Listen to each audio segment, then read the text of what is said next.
So no more stated income loans. What was credit scores used to be back, a couple of years ago, or as close? I mean, the market really started going down, what would you say, probably about a year and a half ago?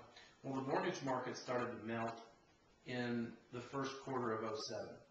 That's when, and maybe even before that, but as a mortgage banker, I felt pressure from Wall Street. The Wall Street buyers of loans that I was selling loans to were changing the rules back in the first quarter of '07. Back then, and for a long time running up until recently, you didn't have to have a certain credit score to get an FHA loan. The credit itself was actually evaluated. And so you could have had a 450 score and still gotten an FHA loan up until maybe less than a year ago. But now for FHA, in general, you need a 620 credit score and maybe a 580. There's a couple lenders left out there where you can occasionally get a 580 credit score done. But if you think you know what your score is, I just encourage you to talk to a lender. There are ways to get your credit score raised, and you can't do that by yourself. There are professionals in the industry who can quickly and ethically get your credit score increased right away. So if you've got a 580 score, don't let that be of discouragement to you. Talk to a lender and get it increased. So let's kind of group up a little bit, since you talked about what they should talk about with a lender. If you were a buyer today and you were going out to find yourself a house, I mean, first of all, we know that you should find the lender first before you find the house, because it's kind of like basically you could have the horse before the cart, because you can still ride the horse, but the cart before the horse, you're just sitting there in the cart. So you really need to find out a good loan before, or what you qualify for first. So when a buyer's going out to interview a lender, what are the questions that a buyer really should be concerned about before they even bother giving the lender any personal information from themselves, to like pre-qualify if that lender is one that knows what they're doing, can do the loan, and has some integrity behind them? Well, the main thing, in my opinion, is that if the buyer, who's going to be the borrower, if they're going to talk to a lender, ultimately they want to know two things. Are they financeable, and what are the terms?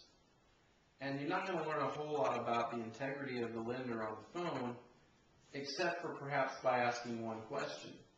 And that is, if you're going to conduct a conversation with a lender, at the end of that conversation, you should, in my opinion, expect to get a good faith estimate of closing costs. And what I do, for example, is after I have that pre-qualifying conversation, I email the good faith estimate to the prospective borrower. And any lender who doesn't do that is not dealing with integrity, I believe, because they're just dealing with pie in the sky. Pie in the sky. It's a verbal commitment, and verbal commitments don't mean anything in the real estate business. So they've got to get the good faith estimate. And as you're shopping lenders, if you're shopping lenders, you need to get good faith estimates from each of them, and the good faith estimates need to be obtained all on the same day. So if you're dealing with 2 or 3 different lenders, you've got to have good faith estimates from the same day, because interest rates change from day to day. So if you're talking to lender A today and lender B 3 or 4 days from now, you could get vastly different terms. So go for the good faith estimate. Make sure you're going to get that. And what was the other thing I said there, Jim? Get the good faith estimate.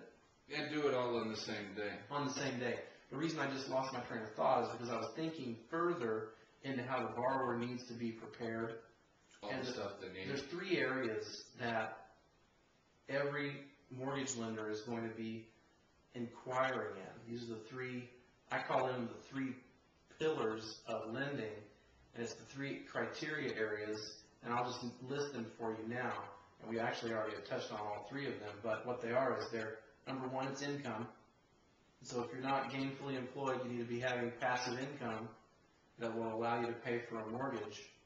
Number 2 is funds to close. Those need to be documented, and there are ways where you can borrow or have money gifted from family members to where you actually don't even need any of your own money. And thirdly is the credit. And that's probably in today's environment the most critical. It's easy for people to assess what their income is and what their assets are without the help of a mortgage professional.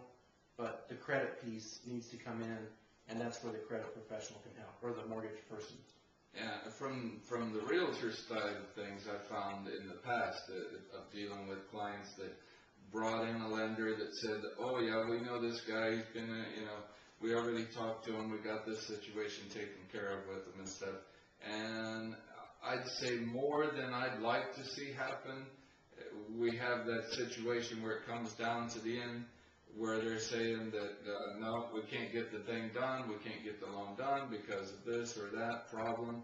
And what are some of the things that people can see along the way up front, early, that would be a sign to tell them that maybe this person doesn't really know, doesn't have something locked in? How long should they play with a lender before they figure out, no, this person isn't really going to get it done for me? Well, it all boils down to communication. So a borrower is not going to be able to tell in the first few conversations what the lender knows, if they know if they're going to be professional and ethical in their dealings and if they're going to get the job done. But what you can ascertain in those first few phone calls is if the lender is keeping his commitments to communicate to you in the way that he promises to do.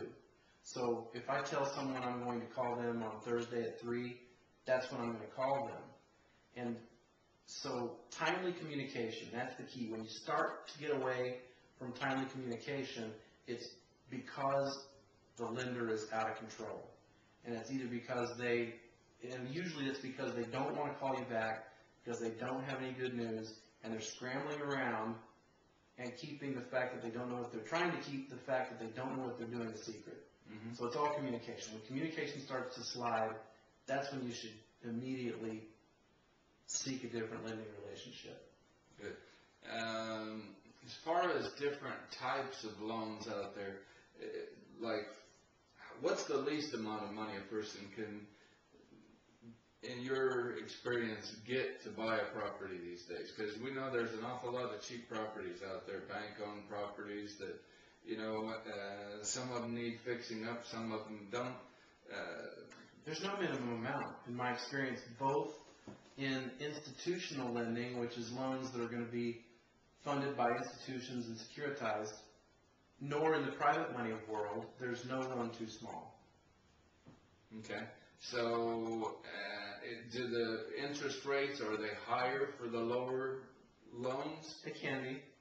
And credit score, is it less or more?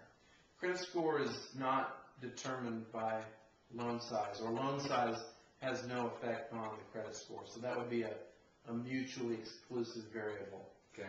As far as difficulty to get loans, I know people have to have certain debt to income ratios and stuff like that, and it depends on the loan.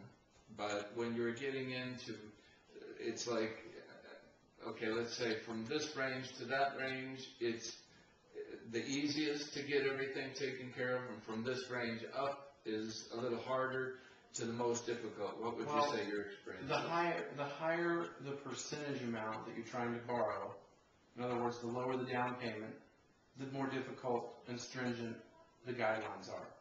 But, guidelines are just that, they're guidelines. And